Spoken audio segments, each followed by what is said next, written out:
ergamaa rabbii wanti inni muslimtoota biraa afee fi hajaja rabbii eeggate akka rabbiin gara Madiinaa ba'i jedhee waahii beeksatti godhutti eegee jechuudha.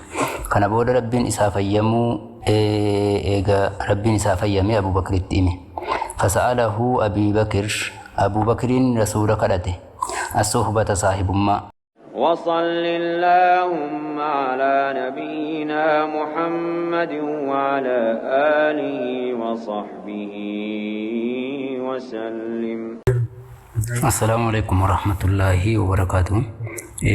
برتو تكينيا درسي كينيا تانوني بقولنا أفرتمي لما فرقينيا جرا بقولنا أفرتمي لما فانمو هجرة المصطفى صلى الله عليه وسلم جرا بدان سرقما كينيا تيجتشودا كونسي قبطي أفر أوف جلا قبا قبطي جاء أوف جلا قبا يكوني كان الراجة تشودا تكون ديرتا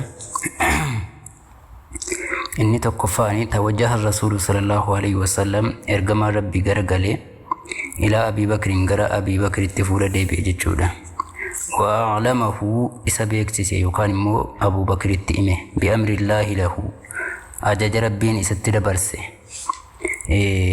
إسابيك سيسي جتشودا أقني قداني يقال مو جرى مدينة تقني قدانو قبو ربين أقا إسابيك سيسي Abu Bakritti hime jechuudha. Ergamaa rabbii wanti inni muslimtoota biraa afee fi hajaja rabbii eeggate akka rabbiin gara Madiinaa ba'i jedhee waahii beeksatti godhutti eegee jechuudha. Kana booda rabbiin isaa fayyamuu eega rabbiin isaa fayyamee Abu Bakritti hime. Fasa'alahu Abu Bakriin rasuula kadhate as-suhbata saahibummaa. Yeruma ergamaa rabbiin akkan gara Madiinaa ijraa ba'u faana muslimtoota akkan deemu na ajajee jiraa.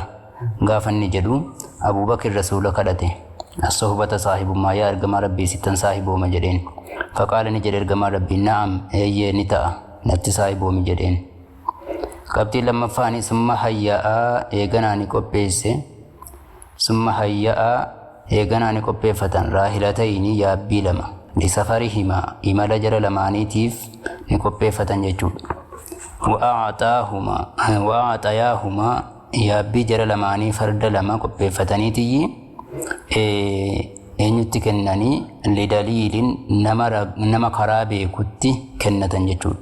Maahirin nama collee yookaan immoo nama sirriitti karaa beeku jarri kun Madiinaan takkaallee dhaqanii waan hin beekneef nama karaa daba ta'een yookaan immoo karaa kallattii osoo hin taane karaa biraatiin maqsee karaa Qurayshiin hin agarreen karaa Madiinaa nama qajeelchutti kennatan jechuudha. Eshi wa'amaraahu isa ajajan nama kana ajajanii ayyaji'a dhufuutti bihimaa yaabbii jara lamaanii kanaan ba'ada thalaati layaalin halkan sadii booddee ilaa gaarii thawrin gaara thawriitti akkanni yaabbii jara lamaaniidha yookaan immoo gaala jaraadha akkanni gaara thawriitti fiduu itti himatanii jechuudha. Arfaffaa irratti ammoo fafil laylati allatii cadama fiihaa halkanitti isii rasuulli murate san fiihaa isii keessatti alal kuruuji ba'uu irratti jechuudha. Min baytihi harran mana kiyyaa ba'a jedhee guyyaa rasuulli ba'u sana keessatti jechuudha. Iltaffa shubbaanu ni marsite jechuudha dargaggoonni. Shubbaanu Qurayshiin dargaggoonni Qurayshootaadhaa ni marsan.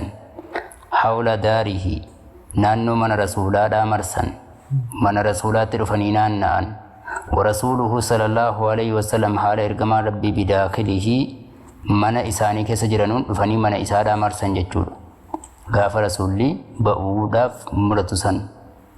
Falammaa jaa'a yeruma dhufu waqtul khuruuji yeroon ba'iinsa isaadhaa yeruma ga'u amara rasuulu sallallahu alayhi wasallam ergamaa rabbii ni ajaje ibna ammihi ilma wasiila isaadhaa Aliyyii ajaje jechuudha. Binnawmi akka inni rafu alaa firaashihi firaasha isaarra akka inni rafu ajaje jechuudha. Akka inni rafu ajaje. Jarri shubbaanonni yookaan immoo dargaggoonni kunneen marsanii eessa turan mana isaatti marsanii qaawwaan ilaalaa turan jechuudha firaasha isaa san. Sana booda kaa rasuulli galgalumarraa ajaje Aliyyiin akka inni firaasha isaarra rafu. Maaliifi li'allaa yashukka akka hin shakkineedhaaf jecha ahadun nam tokkollee fi wujuudihi mana injiru jedhanii rasuulli meerre mana isaa injiru firaashin isaa duwwaadha jedhanii akka jarri gara biraa deemanii hin barbaanneef Aliyyi firaasha isaarra raffisee ofii isaatii dhokatee ba'e jechuudha. Ofii isaatii ba'e rasuulli. Fi baytihi mana isaa keessa jechuudha. Wa amarahu isa ajaje an yarudda deebisuutti amaanaatin naasi amaanaa namaadhaa jechuudha. Ilayhi ilaa ahlihaa gara abbaa amaanaa sanatti deebisuu ajaje jechuudha rasuulli. Asirratti jechuudha izaa kaana man kaana indahu shay'un yaksha alayhi izaa kaana yeroo ta'e amaanaa immoo mana ofii keessa rasuulli amaanaa namni bira kaa'ate hedduutu isa bira jira rasuula bira. Sababni isaas immoo amaanaan namni geessee bira kaa'ate rasuula bira jechuun mana isaa jira. Duraan immoo namni amaanaa wa'ii yeroo izaa kaana yeroo ta'e man kaana indahu shay'un namni waa of biraa qabu qabeenya wa'ii yaksha alayhi kan irratti sodaatu attuun mana kootii atti yookaan immoo namni na saama jechuu yeroo kan sodaatu ta'e bimakkata makkatti wada'ahu amaanaa sana ni kaata indahu rasuula bira kaata. Kanaafuu ilaa waan akkasii fuudhii abaluu kenni kan abaluuti jedhee rasuulli wasiyyaa kana itti dhaammate Aliyyiitti akka inni firaasha isaarra rafuu godhee jechuudha. Qabxii ja'affaa irratti thumma kharaja eeganaa ni ba'e rasuulli alaa a'daa'ihi diina isaarratti ba'e haaluma shubbaa yookaan immoo dargaggoonni mana isaadhaa marsanii jiranuun ba'e jechuudha. Jaruma irratti qaxxeetaa ba'e. Wahuwa yaqra'u haala qara'uun jedha taqriira irratti gadi fuudhee ergamaa rabbii yeroo ba'u sana haala kan qara'u ta'een jecha rabbii quraana haala kan qara'u ta'een waja'alna min bayni aydiihim saddan wa min khalfihim saddan fa'aghshaynahum fahum laa yubsiruun.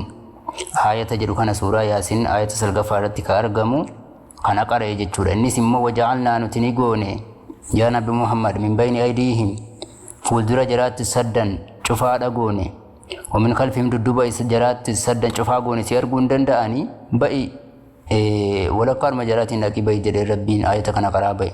Fa'aghshaynahum jarani aguugne fahum laa yubsiruuna jarri waa hin argan isin arganuuti jedhee rabbiin. Akkasitti kaa ol deebinee ثم خرج على أعدائه دينه تيسارت بياية أما كان قرأ فألقى الله النوم ربين الربا بوزه عليهم جرى الرد ججون فلم يروه رسول أرجو دندين أحد نم تقول له رسول نقر يرون قد جراتهم بوججون جري أجمتها أبلا سنبود